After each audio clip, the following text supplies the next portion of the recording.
সময়টা ছিল 2015 সালের বসন্তকাল। এ সময় প্রকৃতি তার সৌন্দর্যের সায়াটা দিয়ে থাকে। আমি গাছপালা ফুল অনেক পছন্দ করায় আমার বাসার সামনে একটা বড় বাগান আছে এবং সেখানে অনেক রকমের ফুল গাছ আছে। বেশিরভাগ সময় আমি রাতের বেলায় সেই বাগানে হাঁটতে পছন্দ করি, আর সেখানে বসন্তকাল হলে তো কথাই নেই। এছাড়াও আমি জ্যোৎস্না রাতে ছোট্ট সেই ছাদ বাগানে সময় কাটাতে থাকি। পরীক্ষা শেষে ছুটিতে আমার কাজিন চাচাতো বোন কিছুদিনের জন্য আমাদের বাসায় বেড়াতে আসে। প্রতিবারের মতোই আমরা এক হলে প্রায় সারা রাত আড্ডা দিই। সেদিনও রাতের খাওয়া দাওয়া শেষে আমরা ঘরে চলে আসি এবং সবার ঘুমানোর অপেক্ষা করতে থাকি। সবাই ঘুমিয়ে গেলে ধীরে ধীরে আমরা দুজন রাত 1টার পর ছাদে চলে যাই।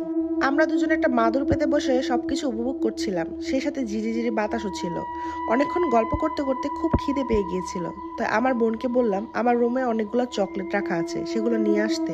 তখন প্রায় রাত 2:30 মতো বাজে। তো আমার বোন যখন নিচে গেল, আমি ছাদে একা। হঠাৎ পাশের বিল্ডিং এর ছাদের দিকে আমার নজর গেল। দেখলাম একটা মেয়ে সেখানে দাঁড়িয়ে আছে। ভাবলাম এত সুন্দর আবহাওয়ার কারণে সেও হয়তো ছাদে এসেছে, তাই বিষয়টাকে তেমন গুরুত্ব দিলাম না। এদিকে বেশ অনেকক্ষণ হয়ে গেছে কিন্তু আমার বোন আসছে না, তাই ভাবলাম নিচে গিয়ে একবার দেখে আসি। তো নামার সময় আবার ওই পাশের বিল্ডিং এ চোখ যায় এবং বিষয়টা আমার কাছে খুব খটকা লাগে। দেখলাম মেয়েটা এখনো আগের অবস্থানে স্থিরভাবে আমার দিক হয়ে দাঁড়িয়ে আছে মূর্তির মতো।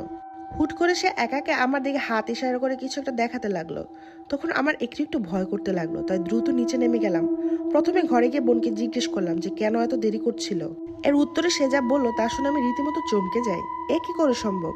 আমার বোন বলল যে আমি নাকি অনেকক্ষণ আগেই নিচে এসে ওকে ছাদে যেতে নিষেধ করে গেছি, কিন্তু এতক্ষণ তো আমি ছাদেই ছিলাম। তাহলে নিচে কে এসেছিল?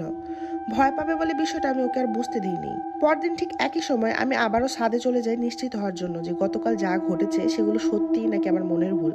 তবে এবার একাই যাই, আর এটাই ছিল আমার সবচেয়ে বড় ভুল। তো অনেকক্ষণ এটা সেটা করে সময় পার করলাম। রাত 3টা। পাশের বিল্ডিং এর সাথে তাকাতে দেখি গত রাতের মতো সেই মেয়েটা একইভাবে স্থির হয়ে দাঁড়িয়ে আছে। ও কিছুক্ষণ পর পর হাত ইশারা করছে। চারপাশে পরিবেশটা হঠাৎ করে গরম অনুভব হতে লাগলো। এরপর সে মেয়েটা কিভাবে যেন শূন্যে বাসতে শুরু করলো। মনে হলো যেন সে আমার দিকে এগিয়ে আসছে। এসব দেখে আমার হাত পা অবশ হয়ে আসছিল। বাড়ির চারপাশ ছিল অনেকগুলো দেবদারু গাছ এবং মেয়েটি হুট করে উড়ে গিয়ে এক গাছ থেকে অন্য গাছে বসছিল।